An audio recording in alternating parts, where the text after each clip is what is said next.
Assalamualaikum warahmatullahi wabarakatuh.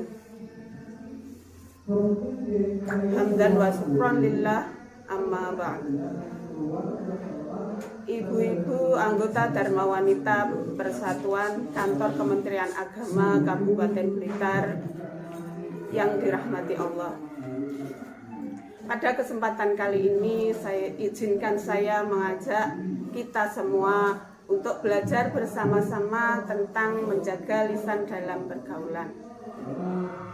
Kadangkala malapetaka itu ditimbulkan oleh lisan kita.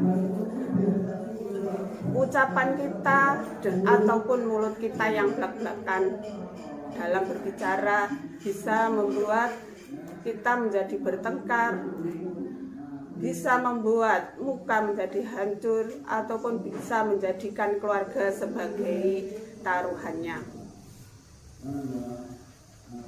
Alat komunikasi kita adalah lisan atau mulut kita, sehingga kita harus menjaga lisan kita dengan baik. Kalau kita mengaku sebagai umat Nabi Muhammad SAW, kita harus ingat pesan beliau. Barang siapa yang beriman kepada Allah dan hari akhir, hendaknya ia berbicara hal-hal yang baik, yaitu menjaga lisan. Atau kalau memang tidak bisa, lebih baik kita diam saja. Ibu-ibu anggota Dharma Wanita yang dirahmati Allah, alat komunikasi kita adalah lisan atau mulut. Oleh sebab itu kita harus menjaganya. Kadangkala kita sering lupa, dan jika berbicara tidak kita pikirkan lebih dahulu. Padahal Islam telah mengajarkan kita tentang etika berbicara. Jika seseorang akan berbicara, hendaklah dipikirkan lebih dahulu. Kita juga harus menjadi pendengar yang baik ketika orang lain berbicara. Ibu-ibu yang dirahmati Allah, kalau kita perhatikan banyak hal yang berhasil tidaknya dan berjalan tidaknya suatu usaha diukur oleh lisan dan kualitas komunikasi kita. Seorang marketer bisa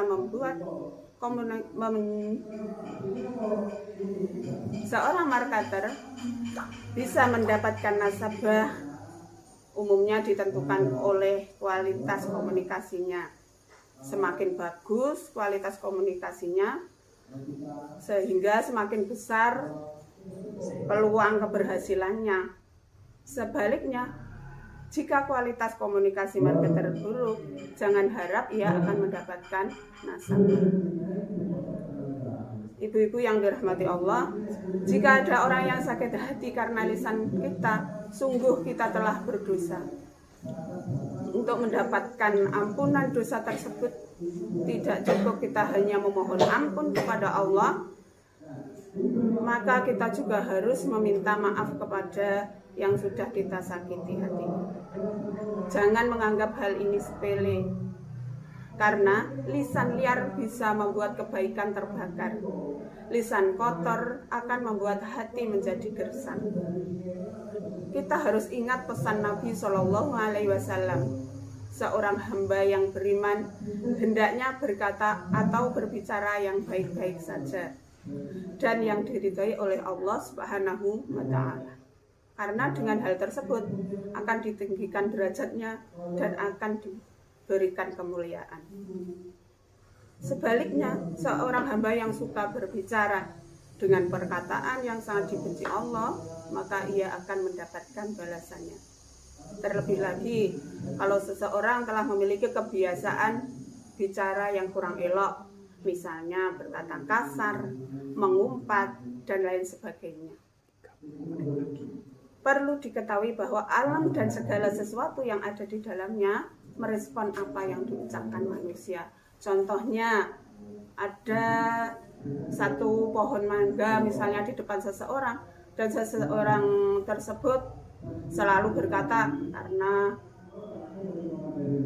setiap hari hanya menguburkan daunnya, kalau ini tidak mau berbuah, cumanya bisa bikin capek saja. Dan obatan-obatan tersebut dia selalu katakan setiap hari, sehingga lama-lama pohon tersebut hanya merontokkan daunnya dan ranting-rantingnya. Akhirnya salah satu ranting cabangnya yang besar patah menimpa rumahnya. Demikian dari saya. Apabila ada kekurangan kekhilafan mohon maaf. Wabillahi taufiq wal hidayah. Assalamualaikum warahmatullahi wabarakatuh.